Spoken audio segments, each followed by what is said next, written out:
Hello, everyone. In this episode, we are going to answer the question: should the buyer ask the sellers to cover the closing costs? Okay. Hello, everyone. In a real estate transactions, both the buyers and the seller have to pay for the closing costs, right?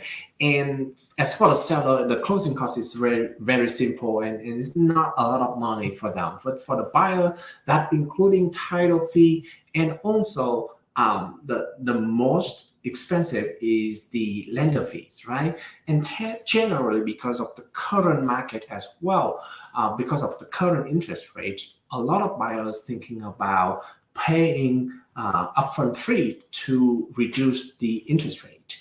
And as for that reason, their closing costs tend to be higher.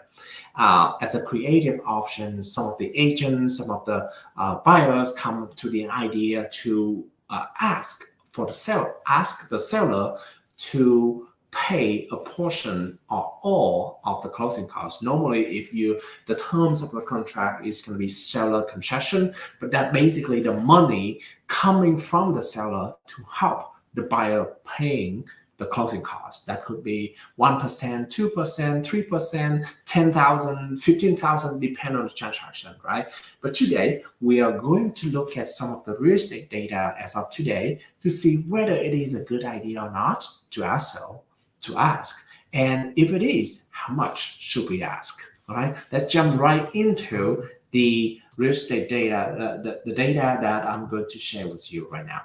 In this chart is the percent of closing with seller paid concession. Okay, so for example, if we look at the vertical axis is the price range. For example, if you're looking at the 23% number here, right? So that means from 25,000 to 50,000 home in the market, there's about 23% of closed transaction that the seller is willing to pay the closing cost. Okay.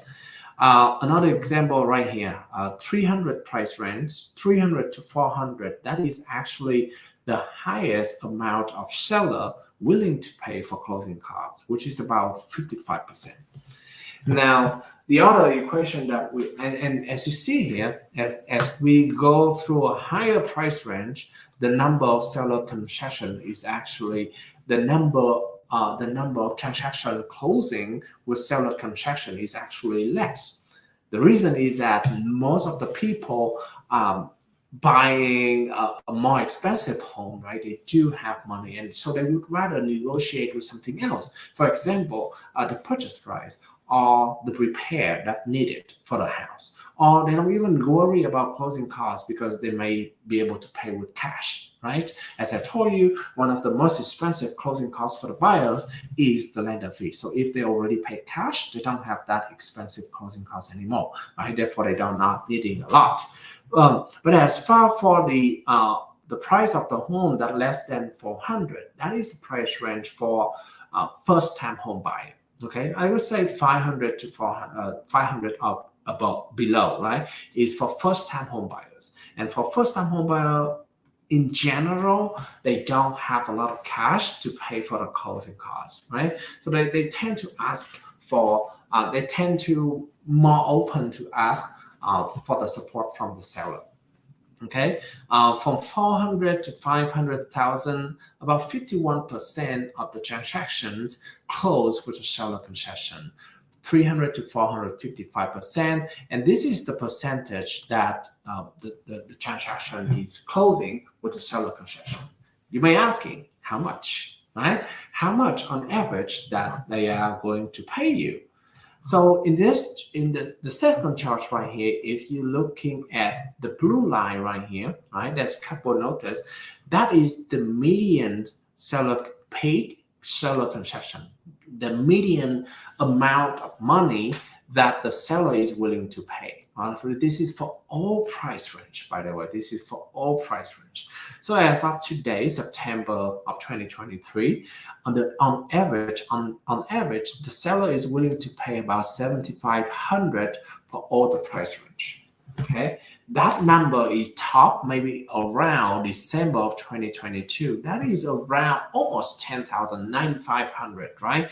Because at that time the market is super low, slow, and low as well in terms of volume, in terms of transaction numbers. Therefore, if whoever want to sell their house on the market, they're willing to pay more to help the seller. To help the buyers close the transaction, to create some encouragement from the buyers to buy their house, right? As of right now, right now is 7,500. We're going to see that that is actually a downtrend right here, starting from December of 2023. So for those of you, December of 2022. So for those of you who are still thinking about seller concession, there are 2 points that you have to remember. Number one, yes, you still be able to ask for seller concession, right? To ask for the seller to support, to pay a portion of your closing costs. Number two, make sure that it is a reasonable amount. Okay, reasonable amount, because with the high inflation right now, even though the home price is still high, the seller is still, if they sell the house, they must have a really how do I say it has to be a must for them to sell, right? And generally that is, at the end of the day, is the money that they need, right? The more you ask, then the less proceed that they can have for their next plan. And therefore, with this trend going down like this, a lot of seller is not willing to pay a lot of seller concession anymore, right? So you have to discuss with your buyer agent to see what is the appropriate amount, or you have to maybe some of the creative ways at offering a higher than asking price so that you can get the difference as a seller concession. That could be a creative way as well. But let's come back to the data right here. Okay, so as I already pointed out, the trending right now is still going down. That means the seller is less likely to the seller will give you less amount of seller concession. The second point is that, as you see here, December of 2022, and it still increased the number. The bar is the number of transaction that close with seller concession. So it's increasing all the way until February of 2023, and now it's actually going downtrend.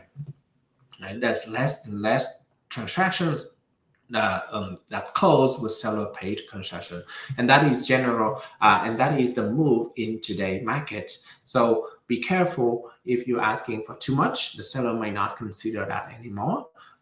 You have to be a reasonable amount. You cannot go to a crazy amount anymore. That market already passed, right? You are not at the top anymore. So discuss with your agent to find out the exact number that we should ask. Don't ask a crazy amount number, and people will not be able to compensate for that. Okay. Now keep in mind, these number that you see is also the median price, the median dollar amount for all price range, right? So if you want to, let's say if you are buying a $3 million house or $1 million house, right? 7,500 is not much at all. You have to look at that price range, discuss with your agent within that price range to be able to give you the appropriate amount. It could be 20,000, it could be 30,000. That becomes normal for $1 million house or a $3 million house, right? But if you're buying a $200,000 house or a $300,000 house and you get 10,000, for example, or 50,000, then that is become abnormal. Maybe it's going to be closer to 7,500. Okay, so thank you so much for watching the data that I showed today. Hopefully you get your answer. About the question, should the buyer ask the seller to cover the buyer's closing costs? And if you do have any questions, feel free to contact me. My cell phone number is 602-515-2442. Hope to see you again. Bye.